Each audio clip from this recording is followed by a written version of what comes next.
Hello. Hello. We're live. How are you? I'm wonderful. Hey, I just shared us out, Ken. look who we Oh, have. my goodness. It's a surprise from me English friend. It really is, isn't it? It's fantastic. Well, Have you thank you very started? Have much. you started your day with tea and crumpets yet? I actually have. Yes. Congratulations. I had them for breakfast with a little bit of milk mixed with my tea. I think I may have erred in that I did not start my day that way. Well.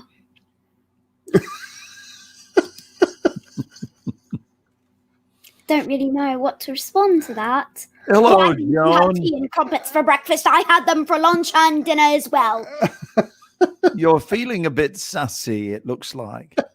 Hello, Larry and Doug and Hey, Joan. Brigitte. There's Jose. Joan. And Here comes Larry. the parade of regulars. yeah, Brigitte. Say hello, Brigitte. Hello. How do you pronounce it? Brigitte. Brigitte. I guess. Brigitte. Oh, there's Weldon. He says, hey, again. Hello. You remember Weldon, right? Yeah. I think. And we have Doug Wing Hello. and Michael Scott. Not to be confused with the guy from The Office. The other Michael Scott. The other Michael Scott. That's right. I want to say hi to my friend Nicole tonight, who may or may not be with us yet, but I mentioned to her that we do a program on Fridays, and driving through Dallas right now, Donovan. Wow, and we're sitting here live. And Hello, you're in Scott Dallas. Ricard. And I'm just outside of Dallas in Marion, Ohio. Right. Well, everything is just outside of Dallas if you have the time.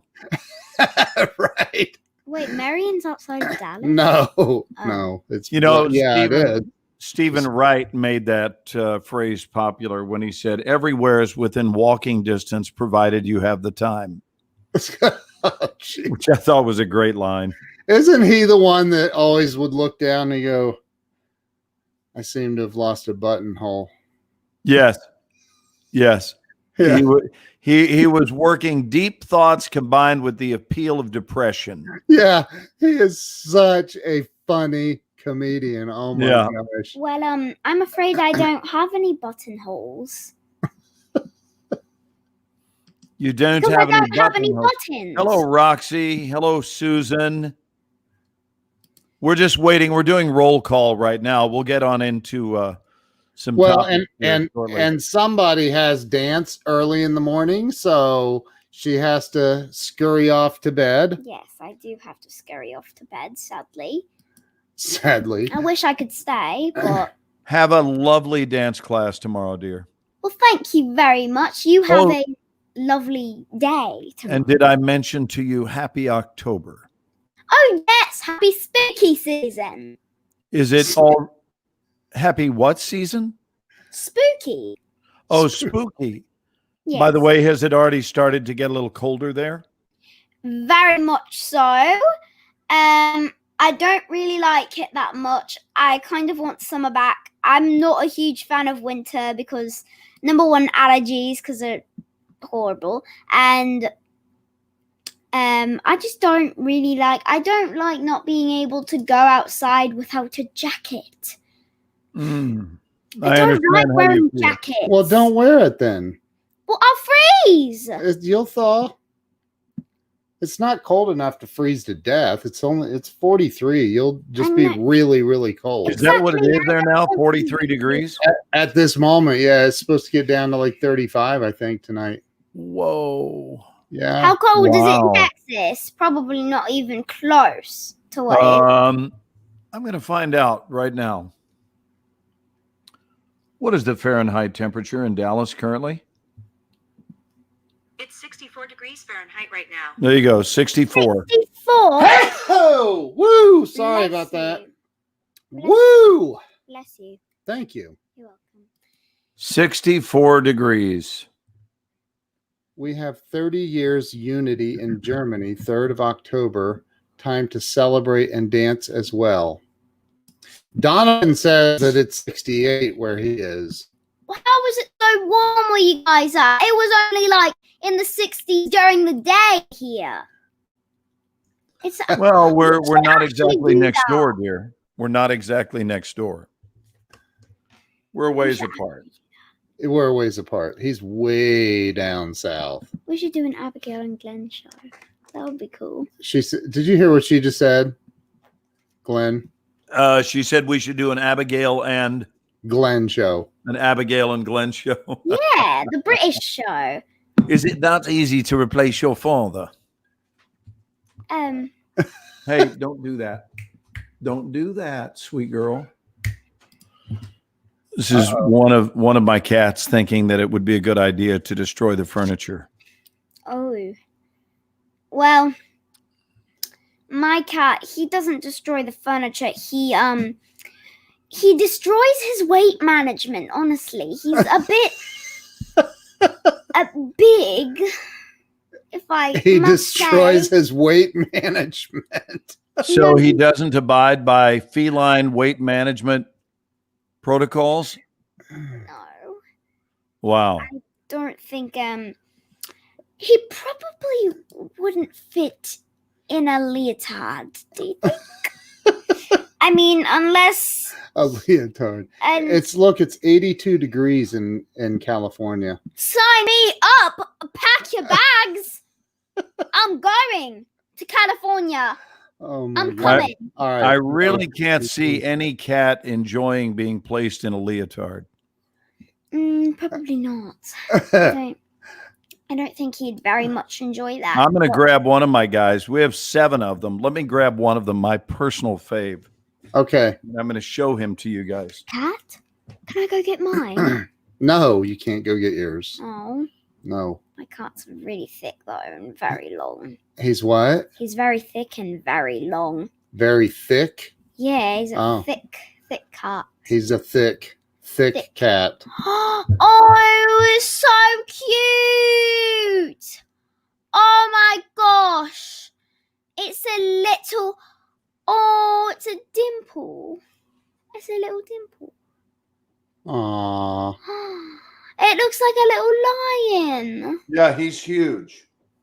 He's part Maine Coon, so he's a big guy. Wow. He is. He's a very big guy. Oh That my is gosh, a you hold it. big kitty. You're holding him like a baby. My cat scratches me when I do that because he hates me when I do that because all his fat sinks into his belly. And he really doesn't like it. But guess what? It's his fault. He eats too much. Oh my gosh. It's No, like my guy loves me to hold him like this. Wow. he doesn't like me to hold him at all. And then he wonders why I chase him. Look, he wonders. look at him. Look at his eyes. He's so cute. How cute. What's his name? That's Chance. Chance. And I'm going to let him go. Is he the one that was destroying the furniture? No. He's a good guy. He's a big one. Wow. Yeah, he's the biggest of the 7. And 7? we have 7 cats in the house. Okay, you lost me at 7. You lost me at 7. You lost me? What? Yeah, we have 7. And cats? of the 7, Ouch. he is the most appreciative because on the night we found him, he probably had maybe a minute or 2 left to live when we found him because we found him on the freeway. Wow. And, cats don't live long on freeways. No. And Well, I found my cat at a pizza shop eating out of a dumpster. oh, Probably nice. why he's fat. He ate pizza out of the darn dumpster. Hey, he was telling a story. Oh, he was. I'm sorry. Go ahead. So you have a cat that's into pepperoni? Yes, very much so. But I don't really let him have any because he's a little bit Big. big. Yeah. and I don't want him to. Well, yeah, don't let him get obese because that Yeah. won't be good for him. He's not obese. He's got a weird underbelly swinging fat thing. It's weird. Like a carriage. Carriage. He's got a big pumpkin in that. He has an undercarriage. Yeah, it's weird. I think he needs to maybe carve that pumpkin out. So no, So- I actually swerved to miss him. If I hadn't seen him last minute and swerved, I would have killed him. Wow. And I was probably doing about 70 at the time. And I circled back around because there was nowhere I could stop. Went back around. He was at the very end of the on-ramp. And he just stepped into traffic, and it's a bridge. So there's nowhere he could go. There's no way he could escape. It was just a matter of time. Wow.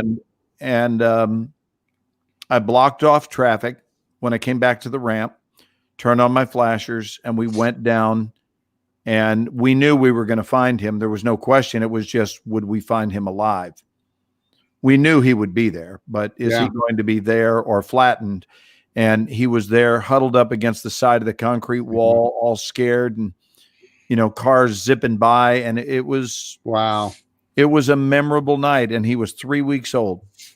Wow. So somehow he had wandered away from his mama and gotten out on that ramp. There were no other cats anywhere near him, or I would have reunited him with his family, but, and moved them all to and that's why we call him Chance, by the way. Yeah. Yeah, that's what I thought. That's why we nicknamed him Chance, because he took a chance. Because had he not stepped out and identified himself there, I wouldn't have seen him. He was so tiny, he would have blended in with the corner of the wall and kind of the drainage area that he was in. But he took a chance. And he kept an appointment. This is something that I talk a lot about in life, Abigail, which is that in life we have appointments that we are scheduled to keep. And that if we honor those appointments, things go very well in life. So he just kept his appointment with us. And it was beautiful. My mom did the same thing. Like there was this, I'm just going to talk normally now because that's probably getting annoying. But Wow. My mom, there was this little baby black kitten, and then someone threw him out of the back of a pickup truck, and like in the middle of a parking lot, and in the middle of a busy road. in the middle of a busy road, sorry. And then she stopped. and she got out of the car and stopped all the traffic and picked him up, put him in the car, and took him home. Nice. And now he's with my grandma, and he's like 19 years old. That's fabulous. But Yeah. So tell everybody you have to go to dance in the morning. Yeah, I have to go to dance in the morning, so I have to go to bed. Bed. So say goodnight to Glenn. Everyone, I hope you enjoy the show. Lean that way and give him get this. You were like strangling me. I was like this. Good night, darling. Give me a kiss. Okay, Good night. I love you too, baby. Hang on, Glenn. All right, you got the stage. Or are you heading off to tuck her in? No, I'm still here. Oh, okay. Your retainer. So it's Friday night, Ken. It's our night. We've had a lot occur in our country in the last about 20 hours. And our job is to reach out and connect with everyone on Fridays and on Sunday evenings. Yep. What you want to talk about, amigo? I'm in a chill mood. Well, I am, I'm not even going to give any energy to all the hatred I've seen online in the last 24 hours. There's been a lot of it. I know that. I'm not, a lot of it. Look, man, here's all I have to say. I don't give a flippin' flying leap what side of the aisle you're on. If you wish death on anybody, you're a piece of shit and unfriend me unfollow me, block me, and get out of my life. That's all I have to say. I don't care which side you're on. That's Wow, horrible. you almost wish death on the people who wish death. No, I said go on, move on with your life, get out of mine, stop following me. No, but I mean, you were No. like one step shy of wishing them death. Like No. if you wish death on No. someone, I tell you, I would never wish that on anyone, man. That's just a horrible, horrible, horrible existence.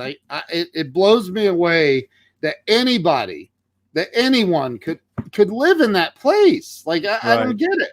Like, how do you go there? I don't understand that. But I do want to share something with everybody that is absolutely phenomenal and awesome and amazing.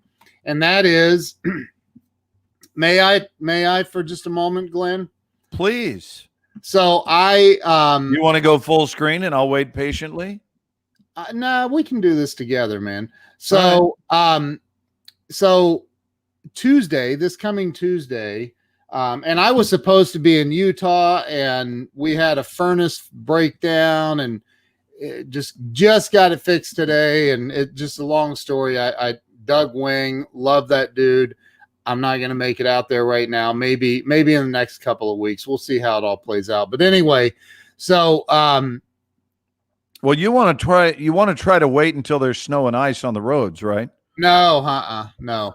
So what I want to announce is two things. Number one, this coming Tuesday, I have a book coming out where I'm a co-author with Dr. Bernie Siegel. He's one of the authors in the book. Nice. James Redfield, the author of the Celestine Prophecies, and I believe they made a movie out of it as well. He wrote the foreword in this book. There are a lot of amazing authors in this book. Dr. Reverend Temple Hayes is a co-author in the book, and some amazing people. And it comes out Tuesday. It's called Crappy to Happy. It is in my store at kenwalls.shop. Go grab you a copy of it, or a pre-order of it. It comes out Tuesday. So I'm excited about that, however, I'm also unbelievably excited, unbelievably grateful for what I'm holding in my hands right now. Let me guess, the keys to our friendship. No. That I think we already have that. No, congratulations on your book, dude. Thank you, man. From Crappy to Happy. I love the title. I know it's an awesome book too. So this I received in the mail today, and it's a I don't know what it's called. Go Live, Jeffrey Gitmer's new book that I am a contributing author in this. My story is in here, and I am absolutely like Jeffrey. I mean, he had me do my story. Thank you, man. Thank you. And anybody that doesn't know who Jeffrey is, he's written 18 books. He's been a New York Times bestselling author 4 times. He holds the Wall Street Journal bestseller list record for being on that consecutively 109 weeks in a row. And I'm in a book with him. Wow. And look at this. Look what he wrote in my at the top of my chapter. Hold on, let me see if I can read it. Yeah. Oh, nice. And my story, the master of live stream. Nice. Absolute. And this is the working, but Jeff put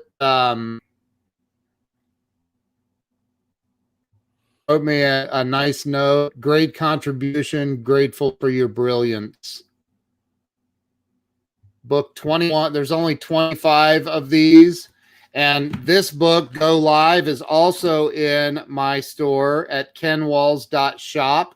If somebody would drop that link in for me in the comments, kenwalls.shop.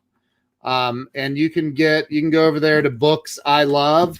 My original book is in there, The Walls of Wisdom. Crappy to Happy is in there, and Go Live is also in there. And I'm beyond grateful, man. This right here is like, there's 25 of these on the planet, and I have number 21 of 25. Not Kendall's.shop. Joe got it. Kenwalls.shop. I am so beyond grateful for all this that's unfolding and happening. But I'm guessing you're not surprised.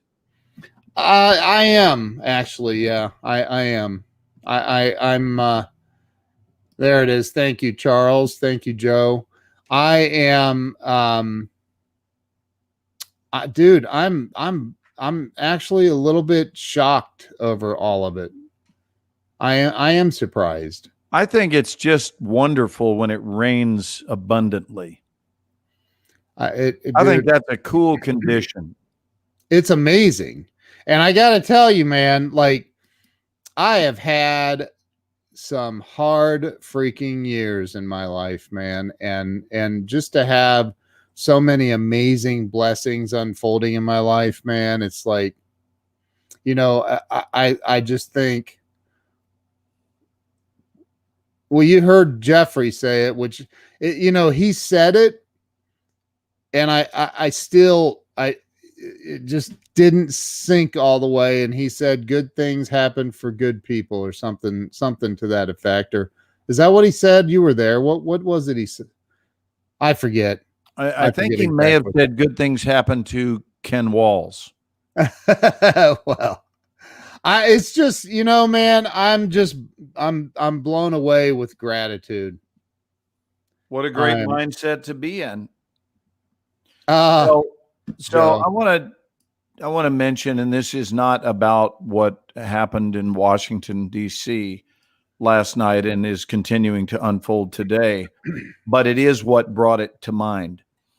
And it was a discussion I'd like to bring you in on, and the folks that are watching along with us tonight, to bring them on, and people who watch subsequently in the replay of our Friday evening show. But in life in general, again, this is not connected to this, but I happen to hold the opinion that all of life is connected. So just in general, the whole idea of judgment, when we judge, it seems like the judgment is what links us to pride, and pride, in fact, does go before the fall. Yeah. And this is not an attempt to get biblical. It's just called, when we judge something, I think I'm going to introduce a term tonight, Ken, called healthy judgment. And healthy judgment is when you look at something and decide for yourself. This is just an opinion I'm expressing. Decide for yourself. Hello, Donna K. Faulkner. We sure adore you. Enjoyed listening to you earlier. So when we judge something, I think there is a way that it can be done that causes no harm, and it actually is important. And I think what it is we judge it silently by simply saying this: as I look at this, whatever it is, as I look at this way of being, this behavior, this circumstance, whatever, is this something that I would have for my own life? And if the answer is yes, then we do what we can to learn from it and to replicate it, to emulate it in some way, shape, or form. If it's not, then instead of ridiculing it or criticizing it, just look and make a mental note of it, that is not something that I would want for me, and quietly do the learning to yourself. Right. Just quietly move on down the highway of life and go, I've now been on the receiving end of that, or I've seen what it looks like from the outside in, and I would never want to be looking at that same view and see myself being the one that's doling out that behavior. And that's just called stepping outside of yourself. And apparently it's not a habit that a lot of people are well rehearsed at, but it's certainly highly recommended to just step outside of yourself. I've often said, probably one of the greatest ways to evolve is to step outside of your own behavior and specifically place yourself on the receiving end of your own behavior. Yeah. So it's one thing to dole it out, but what would it be like to receive it? So for those of you who tend to raise your voice a lot, I've never met someone who enjoys being yelled at. Right. So if you don't enjoy being yelled at, what gives you the right to yell at other people? You know you don't want it done to you, therefore stop it. Yeah. I'll use the old therapist's advice of just stop it. Bob Newhart's sketch called "Stop It" online is hilarious and very much worth watching. For those of you who haven't seen it, we've watched it on the show. We've watched it. I think even on this show. I don't know if we got in trouble for playing it, but just go to YouTube on your own time and just enter Bob Newhart "Stop It," and you'll have a really good laugh. But yeah, it's just do unto others. But I've taken note even in the last 24 hours of some behaviors that I don't necessarily feel the urge to comment on right now, but I looked at them and was reminded of how not to be and who not to be. And it doesn't need to turn into a post. No. It doesn't need to turn into something that somehow tries to draw attention to myself, but to rather look at it and learn from it and move on, you know? Yeah, I mean, we can talk about it a little bit. We both saw the same stuff where Trump announced that him and Melania have COVID, and dude, I mean, it literally, I went from like, I cannot believe there are people that vibrate at this low level of life that were commenting on his post on Twitter. I saw his post on Twitter and I sent just praying hands, meaning, hey, my prayers are with you, whatever, right? I would have done the same thing if it would have been Biden, by the way. But and there were comments on there like saying, I hope it takes you quickly. I hope it ends your life. Good. Maybe it'll kill you. Crazy stuff, man. And aren't we all human beings before we're party affiliated? I mean, right? But what? I mean, what happened to that remembrance? I don't even like. I can't think of an enemy that I have that I would wish death on. That is insane. That I don't even like. Do people not understand that the vibrational level that you are putting out is exactly what you're going to get in return? Like, it literally is. Look at your life. Your life is a direct reflection of the energy that you've put out. It is. Here's there's the direct reflection of the energy that I've put out. The direct reflection. I just wrote another chapter in another book with Dr. Reverend Temple Hayes.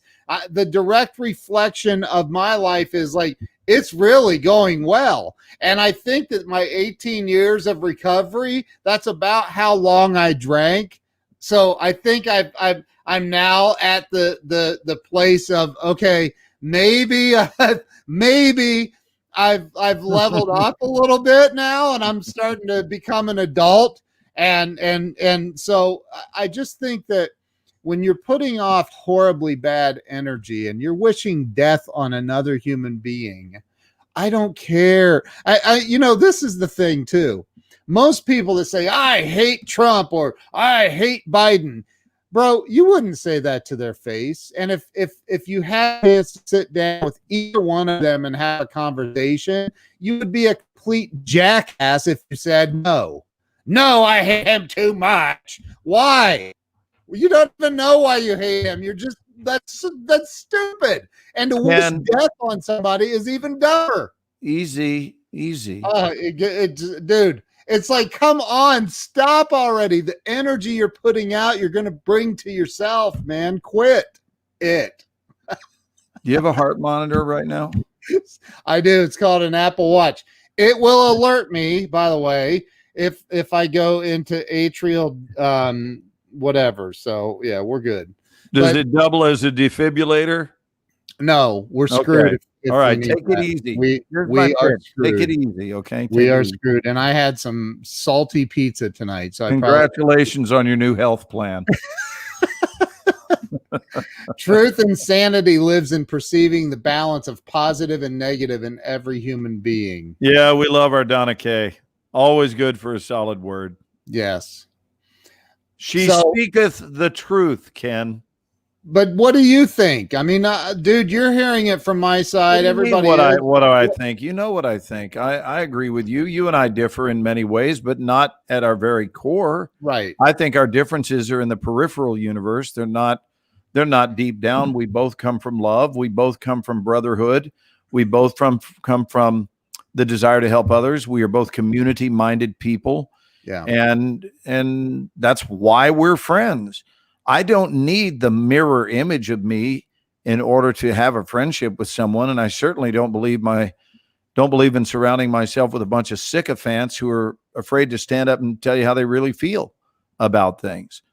Doug, wait, relax to the max, K-Dub.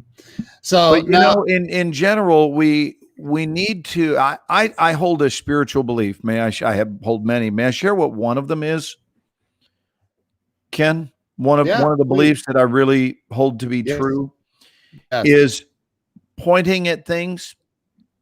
Yeah. Is that when we point at things, and specifically, I think one of the lowest vibrations there is making fun of another human being.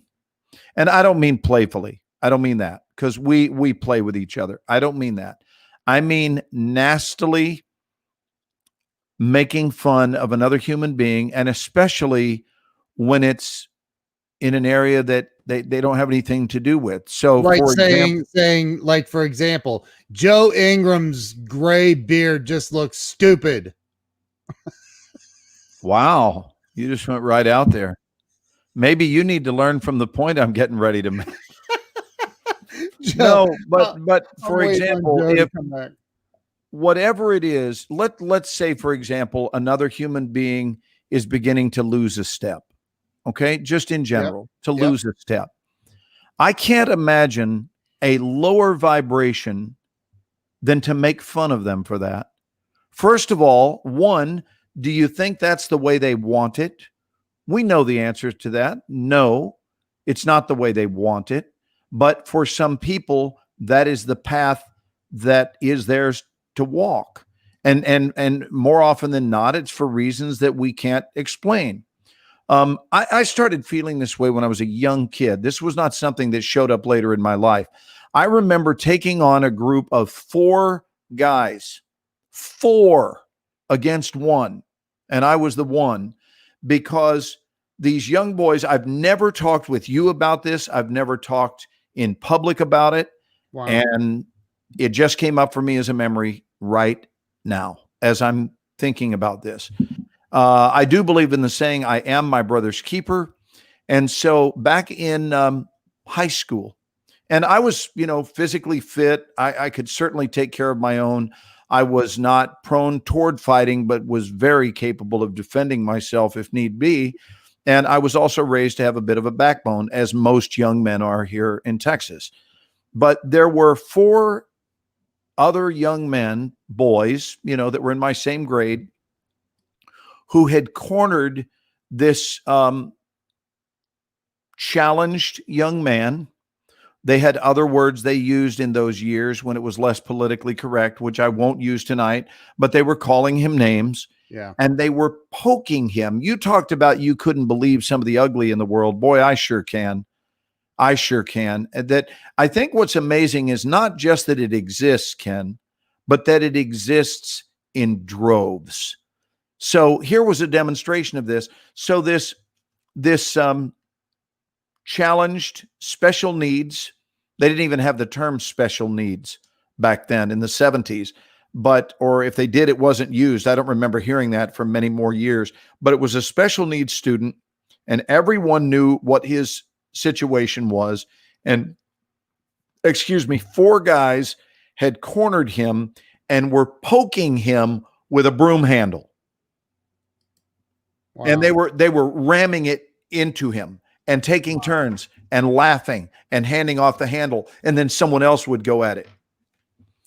And how old were you? I would have been about 17. Wow.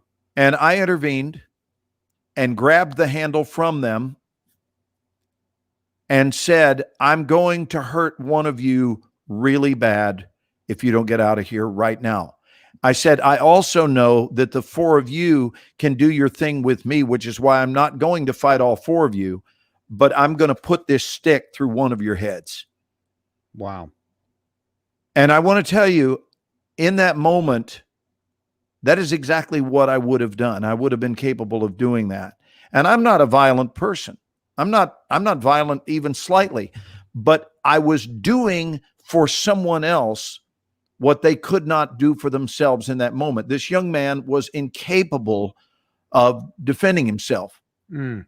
And that was the beginning of a way of life for me. And my whole life, I have done what I can. I don't try to stick my nose in somebody else's business. I don't look for those opportunities, but I try to show up as a protector in the world when I see grotesque injustices being committed. It really, really bothers me how okay some people are with creating injustice and with causing problems for innocent people who are doing them no harm at all, but they're different, or they're less capable, or they're unattractive. And of course, we didn't use the word unattractive in those years.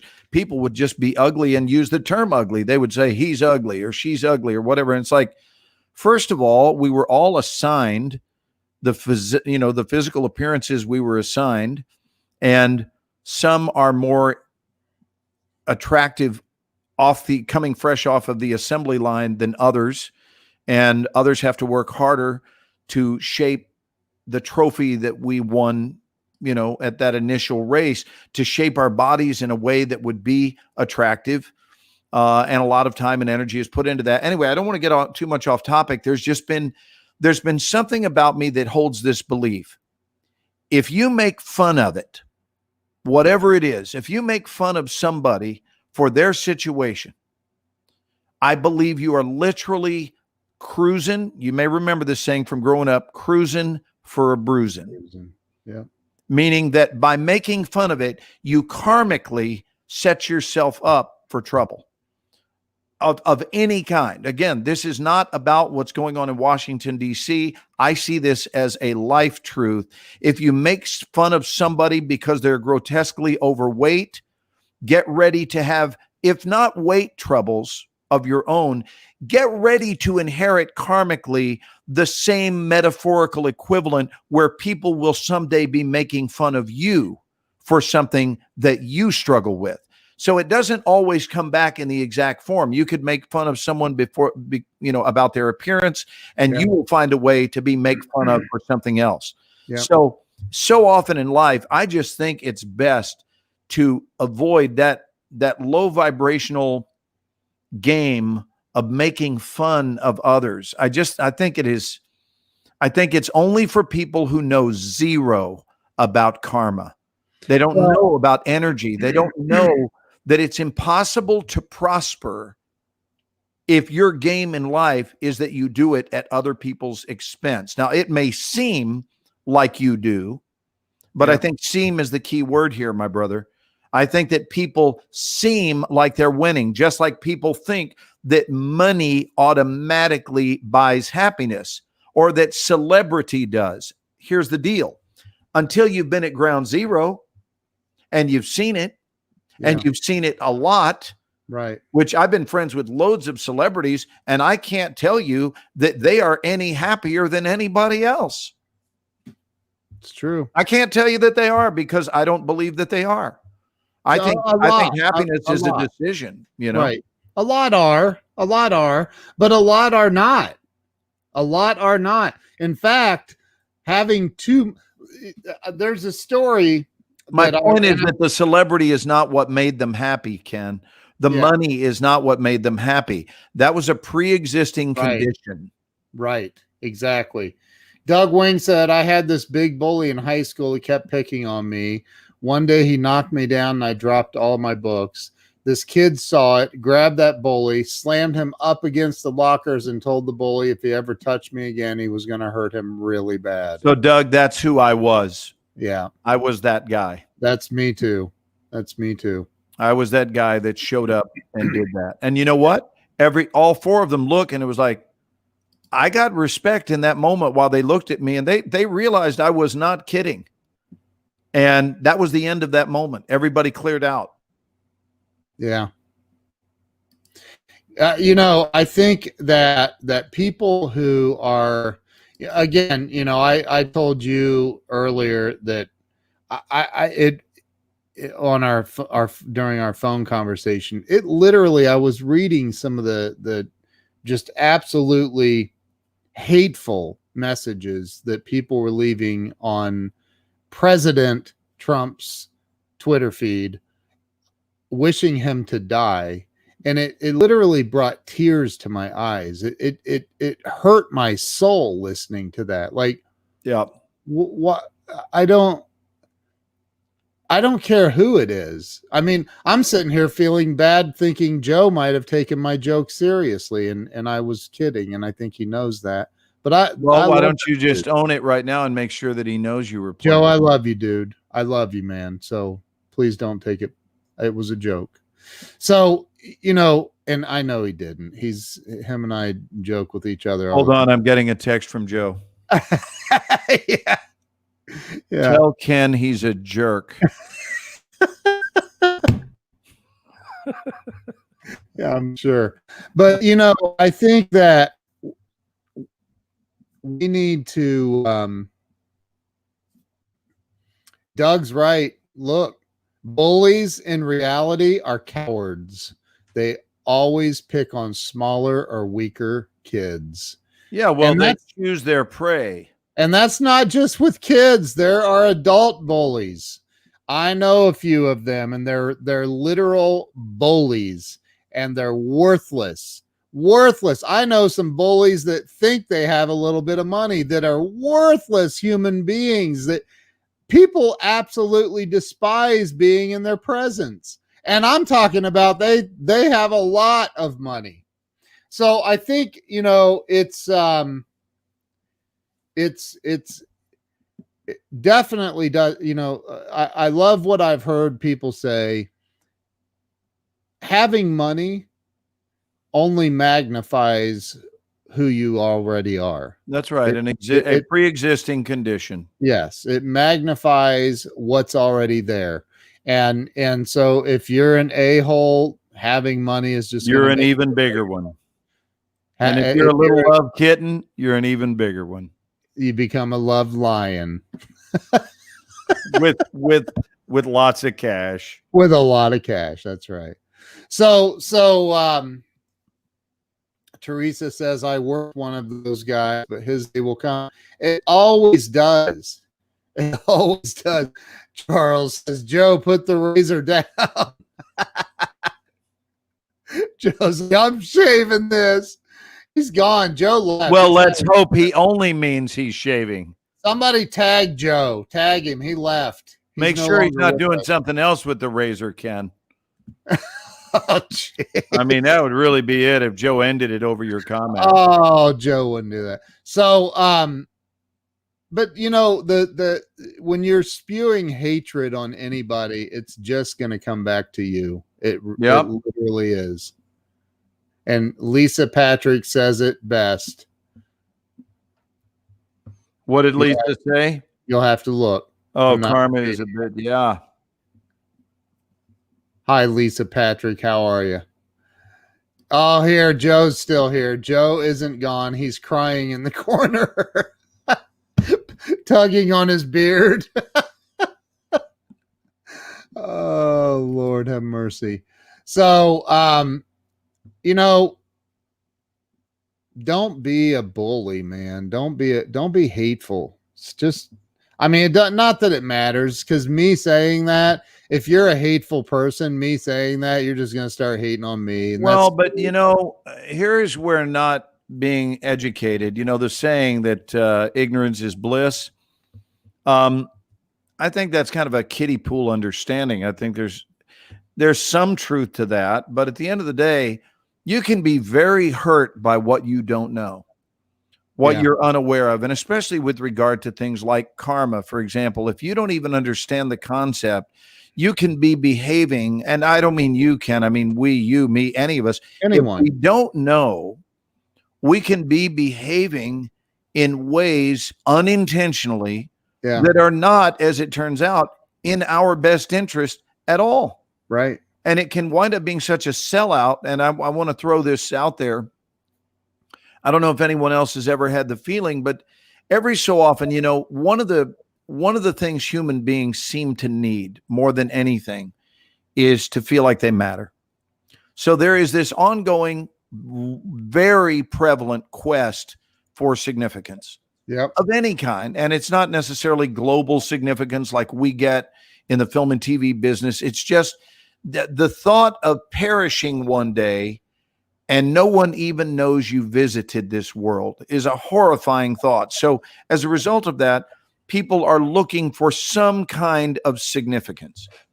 And in doing it, sometimes we sell out and we do things that are against ourselves because there's this quest for acceptance or admiration or popularity or whatever it is. So an example, I won't give a bunch, I'll give one, which is when you tell a joke that's really nasty.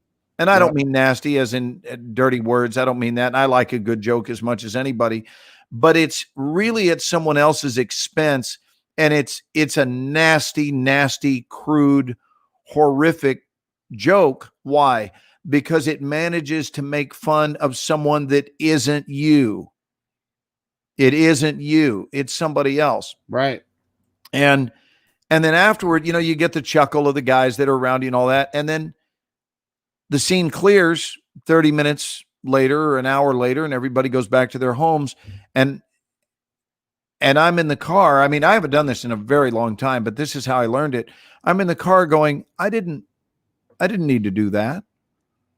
Their opinion of me does not matter enough for me to lower my own standards to say something that I really don't even believe in, or I don't agree with, or I don't support.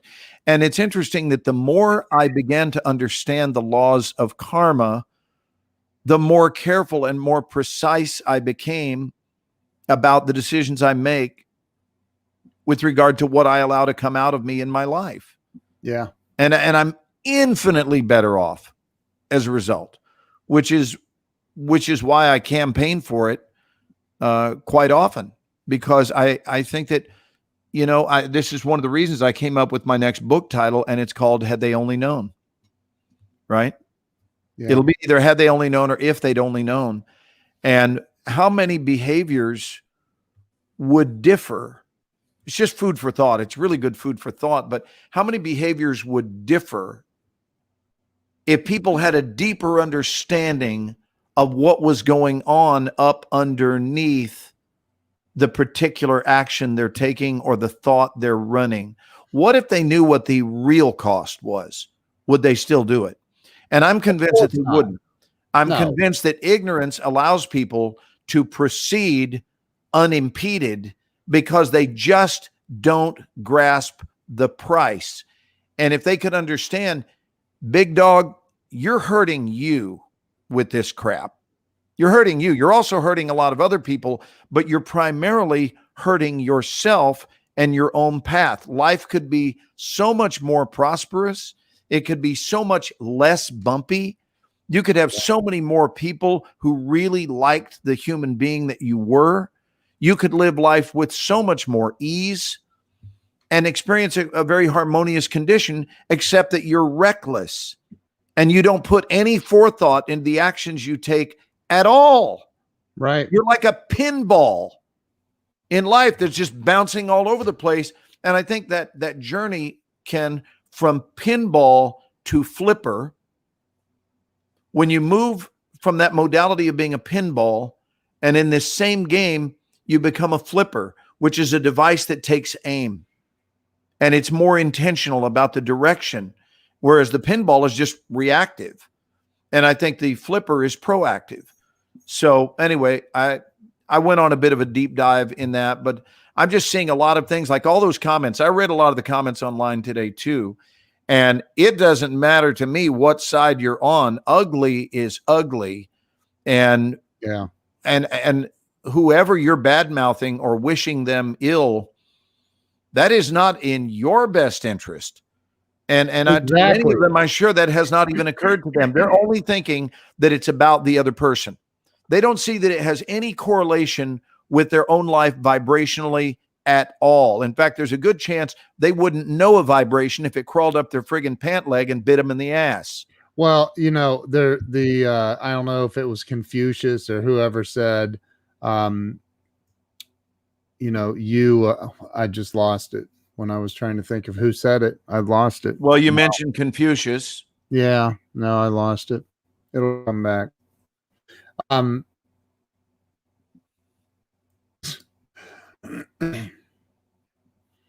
don't know what we're talking about here. Yeah, Joe's talking about adjusting the level of the pinball machine itself, which I think is great. Yeah. So I think that everybody should drop a 1 if you support Joe Ingram's beautiful beard. Drop a 1 if you like his beard.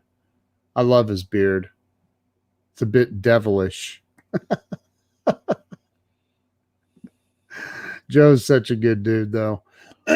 He connected me with Ron Siegel today. You know Ron. I understand. Do I?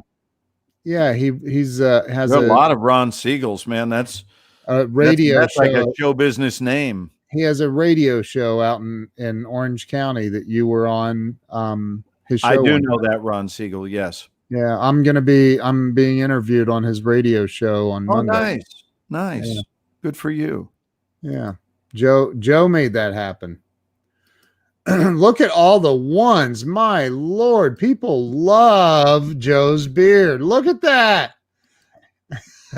Anna says 11111 cry freedom. I love what JR said here. He said revenge has 2 victims and so does hate. Oh. You see that? Yeah. Yeah, that's very insightful, JR. Very true, too. Confucius says he who stands on toilet is high on pot. Yes. That's very good. Very good, Joe. We love you, dude. The other one is if you're going to seek revenge, dig 2 graves. Yeah. Is that the one you were trying to think of? No, it's not. It's okay, though. So I think that, Brigitte is concerned that I was getting angry, I guess. Oh. It's called passion, dear. I'm not angry. I'm very passionate about our condition, though. I'm extremely passionate about some of the nonsense. Yes, I've heard he who farts in church sits in pew. Did you see Brigitte's comment? Look at Nicole. As a woman with a physical disability, when someone feels sorry for me, I simply say we are all dealing with someone. Some mental, some physical, and some are just cruel. And that is far worse affliction. Yeah, so I met Nicole the other night at the contract discussion for the Screen Actors Guild, and we had a lovely encounter online. You know, the internet has brought me some really, really wonderful people. Yeah. So we chatted a bit, and I invited her to attend the event that we did last night, the panel that I was on, and it was lovely. Is she an actress? Yeah. So I'm glad you're here, Nicole. Yeah. We'll have to invite her to hop on camera with us. Yeah, I think she lives not far from Cat Hill. Oh, she's in the Nashville area. Nashville area. Nice. Yeah. So welcome, Nicole. We're glad So you're she here. said something, not someone. So Yeah, as I a figured woman out. with a physical disability, when someone feels sorry for me, I simply say we are all dealing with something. Right. Some mental, some physical, and some are just cruel, and that is a far worse affliction. Amen. Amen. Yeah. And So Nicole clearly gets what I'm referencing. So the thought is that that it's a one-way street, and it's not a one-way street. So whatever that energy is that we're directing toward people, it's coming back at us with at least double the intensity, I think. I mean, it's certainly, I've seen it. I haven't seen a lot of those lives go really well. And again, if they seem to, I think that's the word, is just seem. I don't think there's a lot of truth really in that at all. So don't get too caught up in the illusory aspects of life. We all know that what we see is not necessarily the full extent of what's there. I got it. You helped Oh, me. good. It came back. Good. You cannot cause pain on someone else. You cannot inflict pain on someone else without causing the same pain for yourself, or greater, even maybe, or greater. I found that it goes back to the I carry. I've shared this with you. I think I know I've shared it on air. I have in my wallet here the scripture from Malachi 3 that a pastor gave me 30 years ago ish, somewhere in there in a church. It was a dollar bill, brand new dollar bill stapled to it, and it was the scripture Malachi 3 that says, "Bring the whole tithe and offering into the storehouse, so that my children may have food. Test me in this way, says the Lord Almighty, and see if I will not throw open the floodgates of heaven and pour out so much blessing, you will not have enough room to store it all. I will prevent the pest from devouring your crops, etc., etc." And it's I've told you, people know my story, that when I was in the throes of being a raging alcoholic, I was homeless 4 different times. There were times when I didn't have money to eat for 2 days, 3 days at a time. I always somehow managed to drink, though. I don't know how, but I just figured barley and hops was a good diet. But anyway, God, it sounds like a morning talk show. I know. Oh, jeez. At 95.5 KLOS Barley and Hops every Monday morning, 7 a.m. Well, now I always make sure I have that with me at all times, man. I always have a $100 bill on me. It's like the break glass in case of emergency thing. I'm with you, baby. I always have a minimum of that. So now if you ever see me, you know that if you mug me, you'll at least get $100. So yeah. I'm ready to go, baby. I know. I know. It's always going to be in my pocket, no matter what. Yep. And it's the in case of emergency break glass. That's the only reason I have it. So I have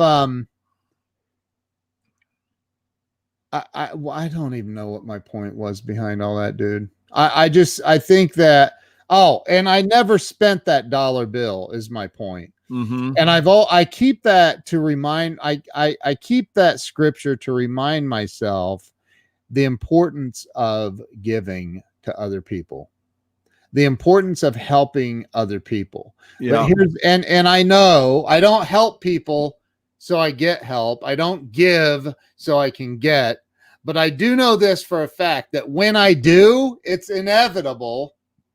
It's absolutely inevitable that the universe will return it back to me tenfold. But I believe the same thing to be true about spewing hatred and vileness into the world. Yep. I don't care if you're Republican, you're Democrat, you're in the middle, you're not affiliated with any party. I don't care who you are. When somebody is ill on any level, if you say, I hope they die, you are literally causing harm, not to them. In fact, I believe you're actually bringing help to them because you're making the universe go, oh, look at that. Let's counterbalance this hatred with some good for this person. So you're literally only causing harm to yourself. You're not causing harm to the other person. You're just not. You're putting out this awful energy that's going to come back to you, and sometimes instantly. What if a gentle whisper reminded people, all people, that when you say anything you wish upon another, before you insert their name, you have to change it to yourself. Yes. And then see if you still feel like proceeding. Yeah, it's true, man. I mean, what if that's all you do, Ken? What if it's that simple adjustment? When I was told early on in recovery that the only way I would be able to maintain long-term sobriety is to get rid of the resentments I had, and that the only way to get rid of the resentments I had was to forgive the people I was resentful toward. Yeah. And I remember, and I've said this before, I remember saying, you know, when I was told to pray for this particular person, I said, are you high? I thought you were sober. You're supposed to be my sponsor. Like, I thought you were sober. You're high, obviously. If you think I'm going to pray, I'll pray for the SOB to burst into flames. He just laughed and he said, well, that's a start. But you know, when you pray for somebody else and you say, the people that have harmed you, the worst in life, those are the ones that need your prayer the most. Those are the ones that need you to forgive them, not for their benefit, for your benefit. Mm-hmm. And it never made sense to me until I did it, man. It never really did. I swear. And I like to think I'm a little bit above the average level of intelligence. I couldn't wrap my brain around it in the beginning. I just couldn't. But when I finally said, fine, I'll pray for the person. And then I started saying, God bless them with everything in their life that I want and desire in mine. And when you start wanting people that are your enemies, the people that hurt you, when you start praying for them to be blessed in the ways that you wish to be blessed, like, no, don't give them a Lamborghini too. Really? Is that the substantive nature of your prayers? Congratulations on your evolution, Ken. I know. God, I knew. God, give me a Lamborghini. Oh my God, that's funny. I knew I could get you. But like, dude, I'm just saying, like you have to have, and it's so hard to do, man. It really is. It's hard. It's very difficult. I truly believe that that's where the presence of love, when you at least open up a little bit of your heart and say, okay, I'm not really down with this. I'm not really down with this, God, wherever you are. Is not God lurking in the wings all the time, left or right? Is that what's going on? I don't know where you are, dude. I'm talking about it in the beginning, but like, okay, I'm going to just tear open a little scar here and let you in and help me put out some forgiveness. If you just crack the door, man, just ever so slightly, you're opening the world.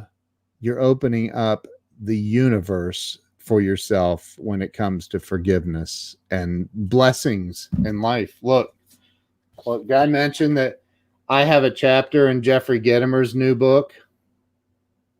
Did I mention that? Yeah, but twice is better than once, bud. I'm just saying, like, man, it's amazing when you let go and get out of the way, man. Forgiveness is one of those things that gets talked about a lot more than it gets practiced. It's true. So I remember, I'm going to go a little bit against what I said the other night because we're on this subject and it's just the two of us anyway, and we're very much of kindred spirits in that realm. But where a program was being taught, a multi-week program on forgiveness at a church, and then it turned out that one of the leaders needed it. And all of a sudden, that was a whole different story. It's interesting. They were okay with teaching the course about it, but when one of their leaders needed it, and I don't mean the course, I don't mean the leader needed the course, I mean the leader needed forgiveness. The leader needed the very thing the course was teaching. It didn't seem to apply. And I think that's worth looking at, is how much of our spirituality, our wellness, how about just that, wellness in general, is just talk. Yeah. It's just talk. It makes the day go by. Hello, Leona. It sounds cool, or it sounds evolved, or it sounds sophisticated. But if we're not walking it, it's really cheap. In fact, it might even cheapen it more to be talking about it than to not, if you're not walking it, because it's empty. It's part of the presentational self. But I would just encourage all of us. Wow, that was attention getting. Like, good. I'm trying all of a sudden, good morning. I'm trying to draw attention to what's scrolling across the bottom of the page. So if anybody wants to see your resume. Wow. Even I want to go look at my resume now. It must be very special to have that kind of bright orange to it. No, but Bud, I was right in the middle of something really tender here. I'm sorry. I didn't mean to. Like, thanks for really recognizing my moment. Man, right? I'm sorry. Here, let me go back to a stale blue. No, I'm just saying that I think you can only talk about the good life for so long. Yeah. And then finally, you got to get with the program or shut your trap. Just shut your yapper if all you want to do is talk about being kind, or talk about being nice, or talk about being forgiving. If you want to discuss forgiveness as a concept, it's kind of a waste if you get called to action and you can't deliver. Right. To me, the only point in studying something is so that when it's called for, you're able to deliver. Right. I wouldn't study how to change a tire so that when I needed to change a tire, I wouldn't know how to do it. Yeah. The whole reason I would have been studying changing a tire is so that when a tire goes flat, I know exactly what to do here. Right. So again, I think so much of these things exist, Ken, in theory, but and I know this from being an acting coach for 36 years. There are so many actors who want to talk about being an actor. They don't want to be an actor for one reason, because they don't want to do the work that's involved. And there's a lot of work involved, a lot, if you're going to do it as a career choice. And there are a lot of pages that you have to tear out of the playbook. And you have to get down and get real and know that there's going to be tremendous sacrifice involved. You have to know in advance that you're going to be hearing the word no a lot, and that you remain true to the course. You stay the course. You are indefatigable when you hear the word no. In fact, if anything, not only are you not fatigued by it or thrown by it, you're actually energized by it. And every time you hear the word no or pass, or they're too young or too old or too skinny or too large or too bald or too redheaded or too white bearded, or their chest is too big, their chest is too small, their chin has a clef in it, whatever their reasons are, you're going to have your inventory taken a lot. And every bit of it has to roll off of you like water off of a duck's back. Indefatigable and truly charged up by the would-be opposition, where it does actually get changed into fuel in your belly.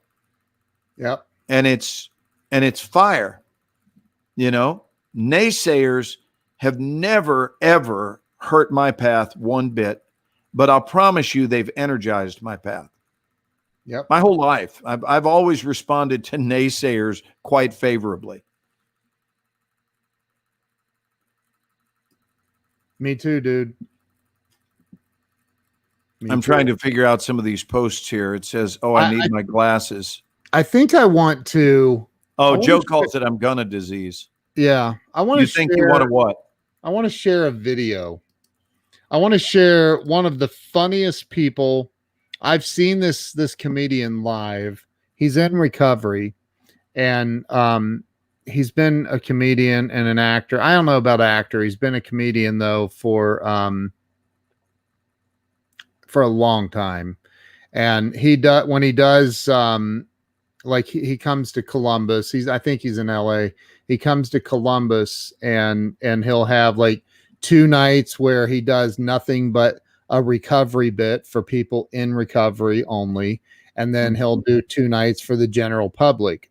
And I happened to go see him this one night during his recovery bit. And I mean, dude, this guy, he is the funniest comedian I think he's unbelievably inappropriate at times. But so put it on. I've got to respond before you put it on. I've got to respond to 2 things. First of all, Joe, yes, and yes.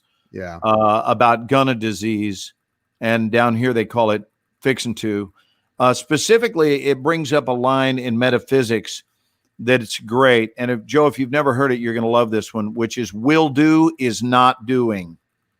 Right. One of my greatest mentors in life taught me that one about 30 years ago. He said, will do is not doing, because folks will line up all day long telling you what they're going to do. I will do this, and I will do that, and I will do this. And what we can't help but notice is you're not doing it because you're too busy telling everybody what you're going to someday do. And the problem is that day never seems to show up. Right. So you're always referring to this mythical future. And Anna did I get that right? It is Anna, right, Ken? I believe, yeah. No, I never had anyone tell me that I couldn't act, but I had a lot of people tell me that it was impossible to do it as a career choice. I didn't have anyone tell me they thought I sucked at it. That's honest. I'm not being boastful. No one ever said, where's that? You can't act. Nobody ever said to me, you can't act. That would be hard to hear, I would think, but it was just, Glenn, you could do so many other things that would be more secure or more reliable, or what's your plan B? I mean, we talked about this on our live stream last night, and I've always thought that plan B was a plan for plan A to fail. Yeah. And that if you just don't even think in terms of there being a plan B, here's the thing. You'll work a lot harder on your plan A. I think the problem with a plan B, and I understand the safety aspect of it, but here's what I've seen plan Bs do to people, if I may be so bold, Ken. I think that plan Bs keep people from exerting the allness that they know to be true from their very core into their plan A, because they always know, I can fall back on that and all that. So they don't fully invest. When you fully invest in life, when you have to. And you've set it up that way from the friggin' get-go because you have to. And for me, it's a stakes change. I think we just have to ramp the stakes up, put yourself in the position where you have to do this. And if it's not going the way you would like it to go, then you adjust. and you physically open up the oven of your life and make tweakings to the dish you're cooking. What you don't do is sit around looking at the dish that's in the oven that you're cooking up, hoping that it will mutate into something else, right? You don't do that, but you do make adjustments. If you don't feel like you're getting out often enough, why are you still with the same agency? This is a common complaint that I hear with actors where they're saying, I just never get out. And I'll talk to them a year later and they're complaining about the same thing. And I'll go, did you ever leave agents? Did you ever leave that agency? No. Well, then you've lost your right to complain about it, in my view, because you'd rather complain about it than do something about it. And I'm not into endless complaints. Yeah. I'm the wrong guy. For any of you who wonder, I'll hear your complaint, but if you don't move into action about the complaint, I won't hear your complaint again, because otherwise we're throwing complaints onto a hamster wheel. And you're not going to get any results with that. What about Donna's question? What if you make plan B so amazing that you can't even fail if plan A doesn't work? Certainly that's something that worked for you. I was real clear on what my plan A was. But what it sounds like, Donna, that you're talking about there, which I do believe in, is diversification. But I don't think of it as a plan B. I think of it as a continuation of plan A. Right. I mean, I don't mean to get caught up in the words of it, but for example, I teach acting, but I don't teach it to fall back on. I teach acting because I love coaching more than I love anything. And during COVID, how great do you think it has been that my business didn't shut down? So making movies did. The film and TV world, it shut down for us in March. And if I didn't have my own studio where I teach online, I would have just watched it all go away. And now I sit at the mercy of the elements, which is that's not an acceptable place for me. So I think one of the things that COVID did is I think that COVID revealed our resourcefulness or lack thereof. How resourceful are we? Because now this thing that you've been very secure in, guess what? It's gone. We don't know if it's gone permanently, but it's certainly not here right now. And if you're someone who had a job as a waiter, well, now you're fired because the restaurant is closed. Yep. So what you going to do? What you going to do when they come for you? Whatever it is, whatever your business is, if it's shut down and it's something somebody else created, if this is not, Ken, if this is not the ultimate emphasis or incentive really for becoming an entrepreneur, I don't know what is. I'm asking all of you right now, and you can drop a 1 if this speaks to your heart. Don't you get tired in life of depending on things you have no control over whatsoever? I mean, you don't want to put all of your chips in somebody else's basket. They say don't put your chips all in one basket. How about don't put them all in somebody else's basket, where you need the industry to not shut down or your ass is cooked. So what if you diversify? So yes, Donna Kay, I agree with you. I think the diversification is great. I mean, I have about 6, I checked it out recently, about 6 different streams of income. And I set it up that way because I understand, just like a farmer, that some years cotton has a bad year or barley has a bad year. But you know what? Strawberries kicked butt. Yeah. So if we, and that's the whole meaning behind putting all of our eggs in one basket, we want to be diversified in the event that some crop has an off year, but we're still doing what we love, right? I would only want to spend my time in this world doing what I love. That's the only acceptable way for me to spend time. Why? Because the dance is fairly brief.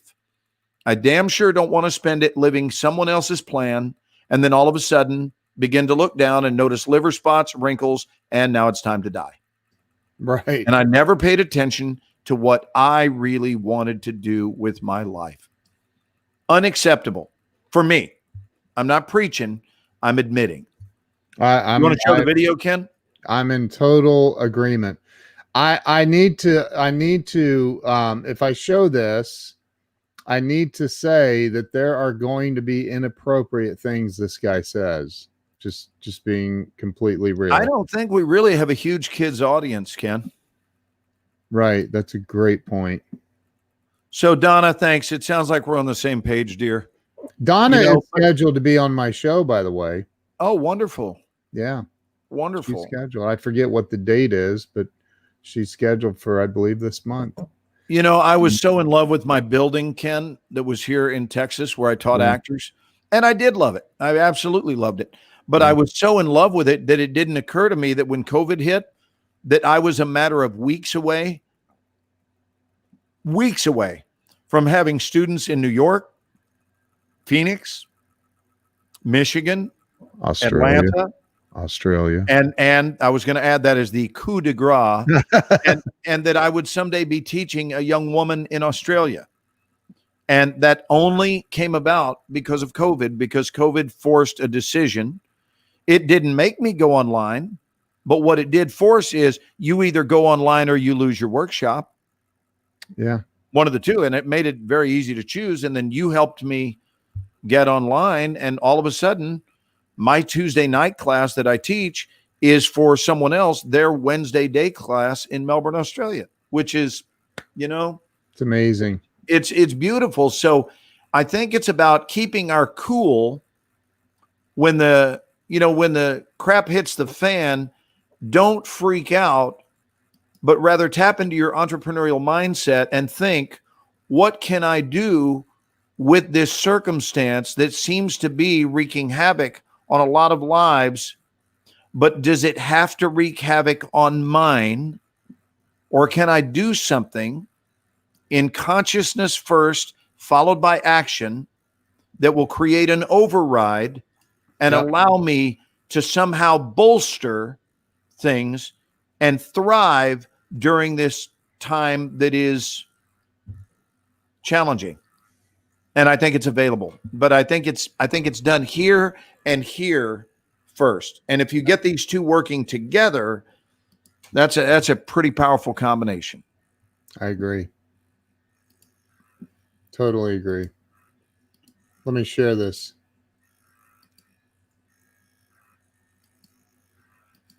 I have not, for the record, I've not seen this video.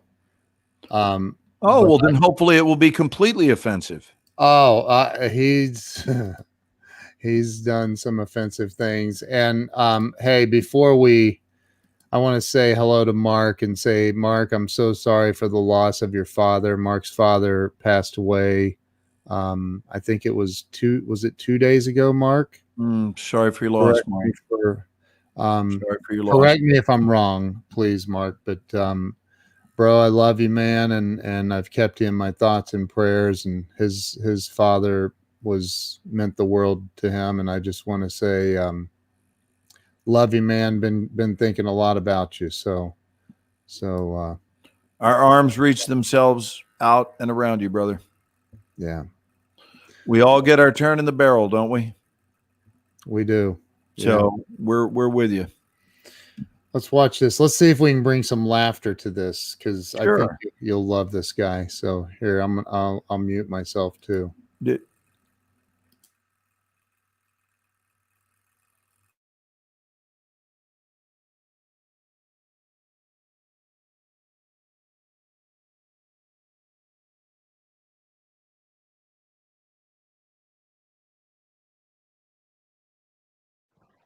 We're not redistributing, right?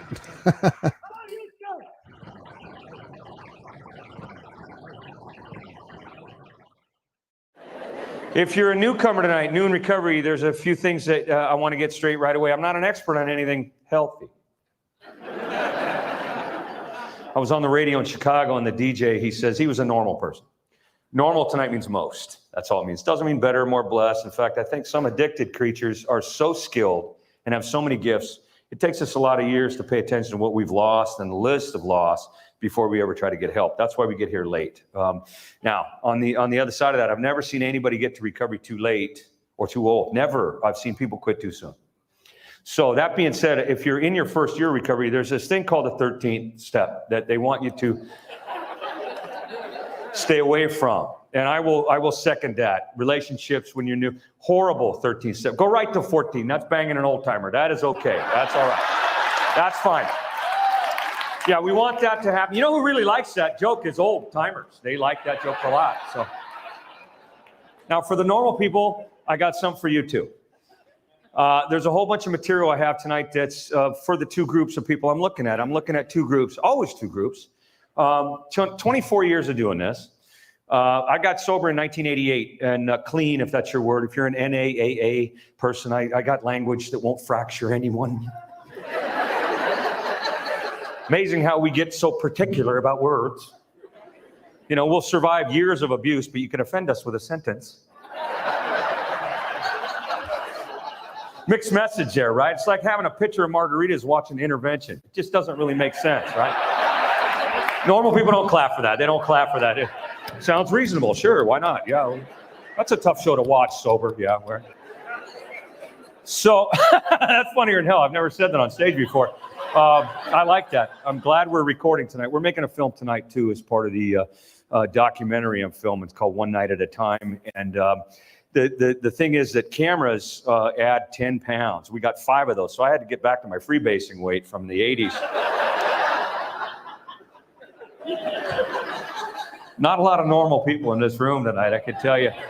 But there are two groups of people on the planet, normal and the rest of us. Normal means most, and most people have a different language because of the experience they've had. Normal people don't display the behavior that the rest of us have. Normal people never drive drunk. Never. It's illegal. I know, right? Look at the rest of us. Well, how far do you have to go? I mean, you know, and how drunk were you? There are levels. You know, 0.08, that's just getting started on a Saturday morning. And whose car was it you were driving, really? I mean, because we don't own a lot, right? Normal means most. Most people don't ever try methamphetamine, even if it's free. I never understood that one, really. It's free, and you're not going to do it. No, that's it's unhealthy. That's what I heard. See you later. They wouldn't snort methamphetamine because it's painful. Look at the rest of us. Well, to a degree, yeah. Yeah! My eyes! What's that? Oh, God. Normal people would quit right there. No, I'm done. I got to go home. The rest of us go, can I buy some of that from you? Methamphetamine is actually a good weight loss product. I tried it. I just ate quicker. Look at the normal people. Does this ever get healthy, this show? Does it ever? Yeah. We have a different language because we have a different vocabulary, because we have a different experience. You know, normal people, they hear the word tweak, it means enhance something. The other people, the rest of us, we have words that don't work for normal people, and normal people have words that don't work for us. Normal people use words like hope, adulthood, parenting, mortgage, 401k, retirement. Look at the rest of us. Yeah, fine, whatever. The rest of us use words like allegedly, probable cause, and the 4 greatest words in the English language, sentences to run concurrent. There are normal people that go, I saw that on Law and Order. Had no idea what it meant at the time. And if you watch Law and Order, you get to see either some kind of a peripheral problem to the addiction population, or you get to see your past. Now, I know what you laugh at tonight will tell me who you are. It's not hard for me to figure out, with all the material I have, who's whom in the room. It's not, and that's not to out who you are, but I hope you're comfortable enough to know that you have a humor muscle that God gave you. If you're not a God person, don't let that word fry you, and I'm no threat to you. This is not church, but I don't care when you get the jokes. But this show, if you're Baptist, hardcore Sunday, go to meeting person every week, never miss, you'll love this show. It's kind, it's got heart, there's some substance to it, there's a place of grace I occupy. If you're a hardcore atheist, you're going to love the show too, and we're just going to say, God bless you as you travel. So if you're agnostic, hey, whatever. I admire your casual connection and root for your eventual epiphany. There is no threat to you today if you have a God, don't have a God, have a specific God. I grew up Catholic, and because I'm divorced now, there's kind of a fracture there in the relationship. My ex-wife and I, the plaintiff, she's a phenomenal person. Normal people don't clap right there for that reference. Yeah, me too, man. Yeah, we got an annulment, which is the Catholicism version of the Lemon Law. And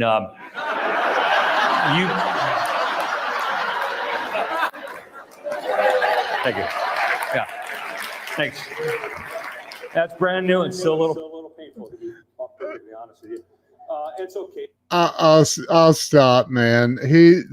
That's an hour and 20 minutes, that piece. I'm sitting here in tears. Like you're muted still, by the way, bro. That is, and I've referred to my ex many times as the plaintiff because of. I don't even think he said the. I think he introduced her as my ex-wife, plaintiff. He actually called her plaintiff like that was her name. I'm pretty sure if you rewind it, you won't hear the word "the" in there. He says the. I heard he said that's one of his signature things is calling his ex the plaintiff. Well, it was funny. It was funny. So funny.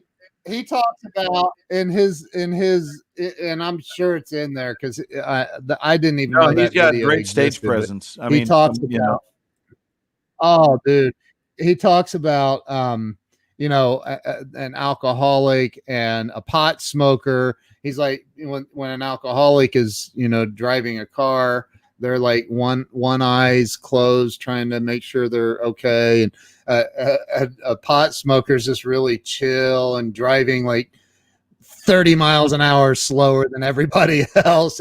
And like, he talks about how a codependent will like blame the tree that the alcoholic hit. It's the tree. Who put a tree in the middle of the road? Oh my God. And it's just funny, man. He is hilarious. So I'm telling you, audio is delayed. You guys are an old karate movie. Well, that's funny. Well, I hope it catches up. Oh, it is so funny. His name is Mark Lundholm. L-U. How do you spell the last name? It's Lundholm. And that's that bit right there is called One Laugh at a Time. And, yeah, I mean, if he were one of my students, I would have given him high marks for that. Oh, because from a performance standpoint, he took all the right beats. His movement was good, his tonality was good. Everything about that presentation, from a creation point of view, was really excellent. He tells this story. He goes, in his, it may be in that too, but he talks about. He goes, one time I woke up and I was in a hospital bed and I was in a 4-point restraint. He goes, for you normal people, because he refers to normal people a lot. He says, for you normal term is people, normies. Yeah. In the 12-step program, they say normies. He says, for you normal people, what that means is both of my wrists and my ankles were secured to a bed. And he goes, and all I could do is lift my head up and look from one end of the room down to the other. He goes, so I lift my head up and I look down. There's one other guy down this long room in another bed, and he's in a 5-point restraint. And he goes, what that means is both wrists, both ankles, and his head is all secured to the bed. He goes, and my first thought was, loser.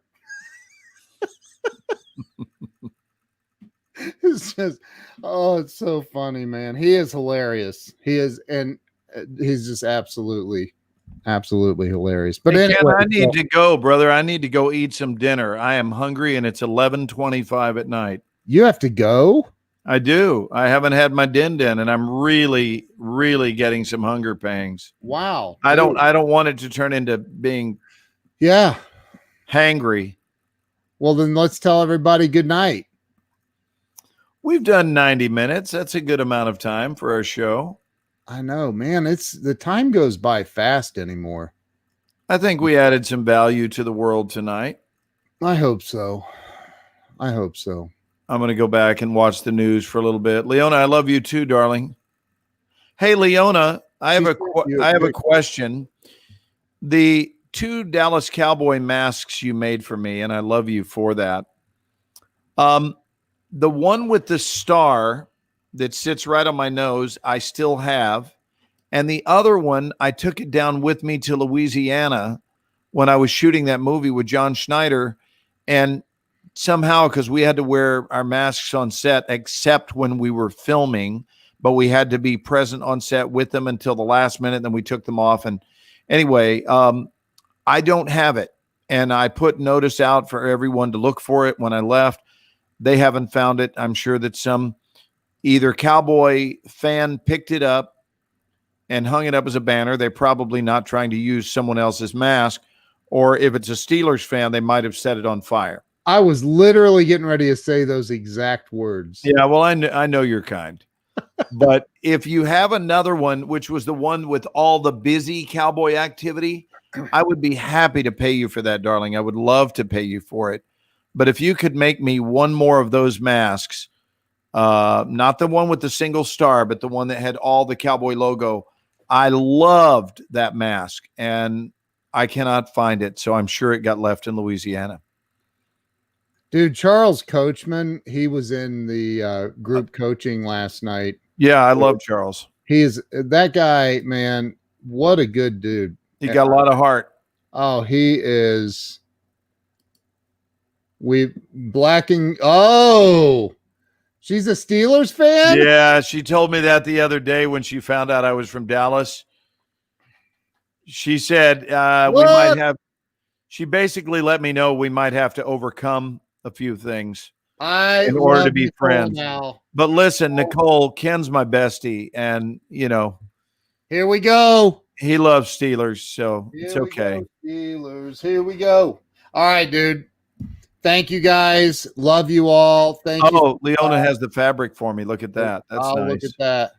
Will you look at that? Will you just look at it? Brigitte says, don't wear masks too long. Hey, Brigitte, you'll be happy to know that I have never worn a mask. That's what I'm talking about right there. Joe Ingram says, good night, all. Signing off live from Charles Coachman's closet. Oh, my God. Sometimes we have no idea what Joe is saying. I but we know love what it. he's talking about. You missed it. You missed it. You weren't there. It's a reference from the coaching call. It's so funny. Nicole, I used to live in Dormont, so I love the Berg. My wife's mother is from Pittsburgh. She was born and raised there. So You know what I love when I go to Philly is I'd love to go have a good cheesesteak. their cheesesteaks are good, but yeah. What do I eat when I'm in Pittsburgh other than crow for being a Cowboys fan? Well, yeah, generally they don't let you in. Let's see. Let me think. What's the one place? I had Nicole said Upper St. Clair with family in Dormont. That's awesome. I used to live right on Potomac. If she knows where Potomac is, it's like the steepest road. Dude, this road, and I am not exaggerating, this road is like I don't know, it's got to be, it's steep. And you go straight up this road, and in the winter, you come down this road, and there's a stop sign, and like sometimes you can't stop, and it's a light, and it's a really busy highway that you're trying to stop at. It's insane. There was a place I remember, it was called Pat's, that I went, and there's another place right across the street from Pat's in Philadelphia where you get a really good cheesesteak. Pierogies right there. Pierogies. So Look at this. Nicole remembered for you. yes, It pierogies. took her one show to become part of our staff. They're right. She could be our fact checker. She's So- our fact checker. She's our go-to gal. As long as she's not going out and checking with the wrong fact check sites. But anyway, JR has an early shoot tomorrow. Good night to you, brother. Good night. Good night, Good JR. night. Another really good dude, man. But if you take the incline, have you ever been on the incline in Pittsburgh, Glenn? No. The incline is this old cable car, takes you up the side of a mountain, way up, and you go to the top of Mount Washington, and you get out, and you can walk around the streets up on top of Mount Washington. It overlooks downtown Pittsburgh. It's so beautiful. Right. I've actually stood on that mountain and looked over Pittsburgh across the river. So you looking drove down up. below. Yeah, it's beautiful, isn't it?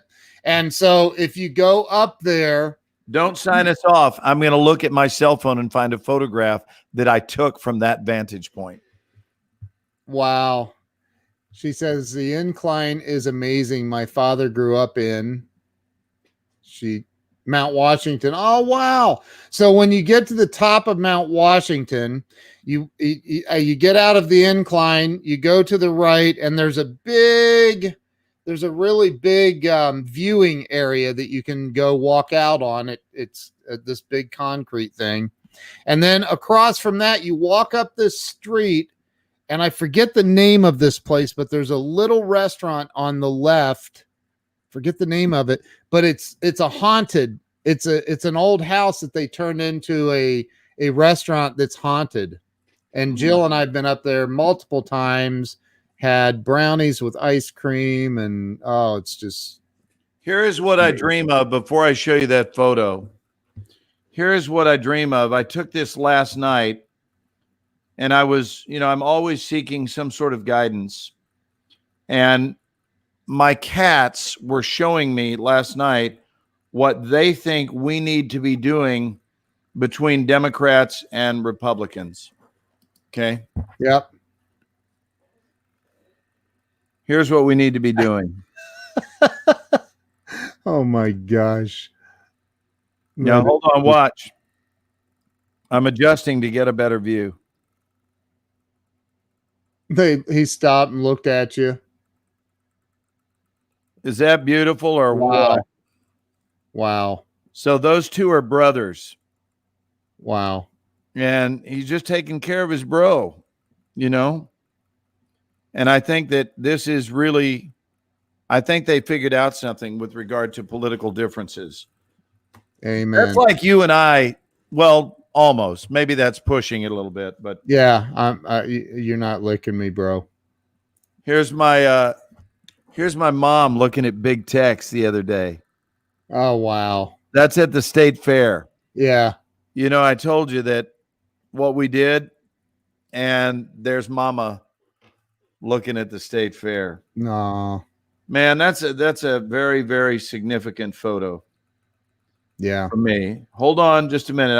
I got some great stuff, but I want to find this one photo that is Pittsburgh.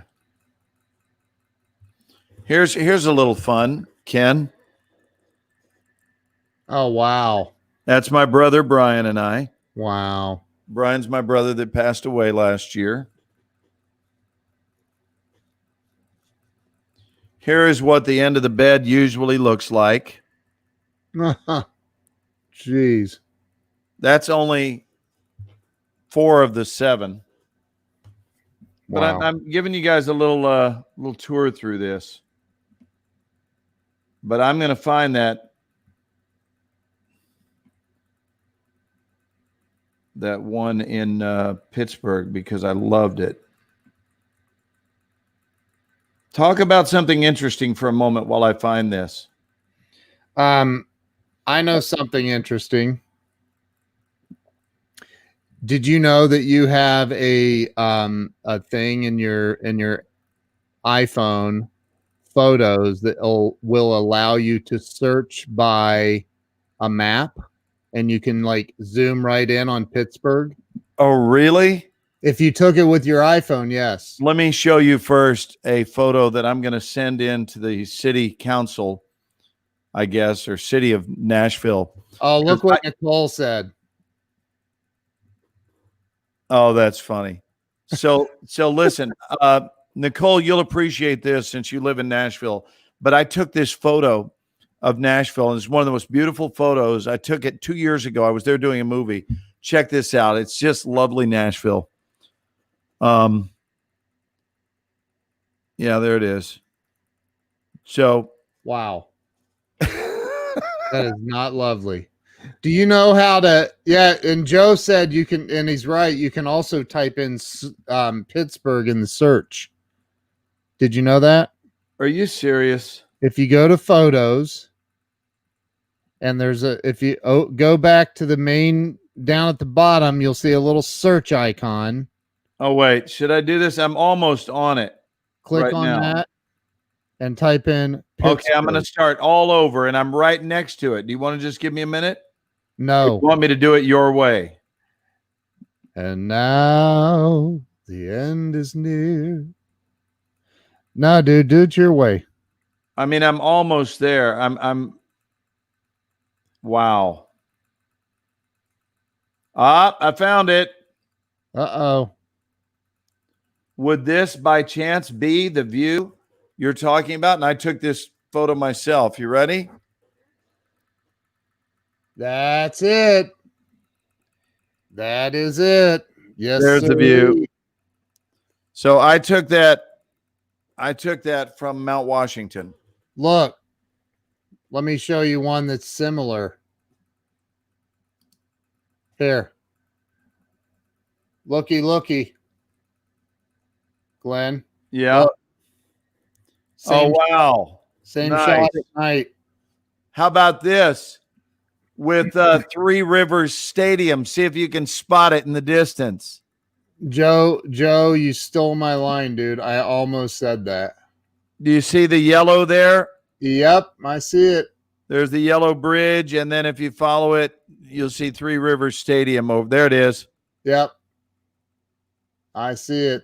Pretty cool, huh? Black and yellow, black and yellow, black and yellow. Yep. So I'm open-minded. I went to Pittsburgh. That's awesome, dude. Dude, I travel everywhere. I've been to all 50 states. I've been all over the world. And I'm just showing you the love, Joan.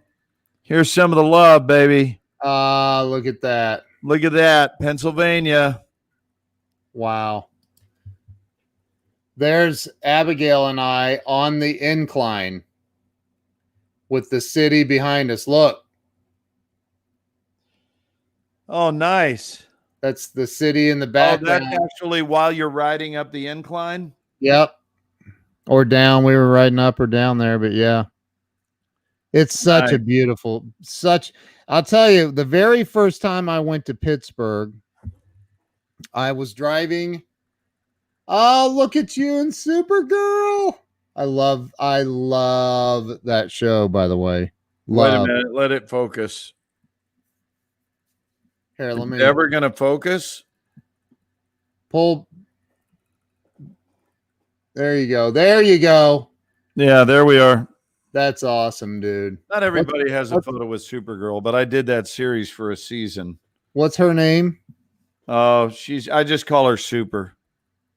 Oh. All right, brother. All right, Go man. eat. Love you. Don't hang up. Don't hang up. You guys have a delightful weekend, and we will Yeah. see you Sunday evening when we will have probably more purpose to our show than tonight. But we will be in your lives at 8 p.m. Eastern, 7 Central, 6 Mountain Time, 5 Pacific for the Ken and Glenn Show with the guy named Scott. Yeah. So we'll see you all Sunday evening. You guys have a blessed night. Have a wonderful night. Dude, Indeed. thank you, man. This has been fun. Beautiful weekend, guys. Mwah. See you guys.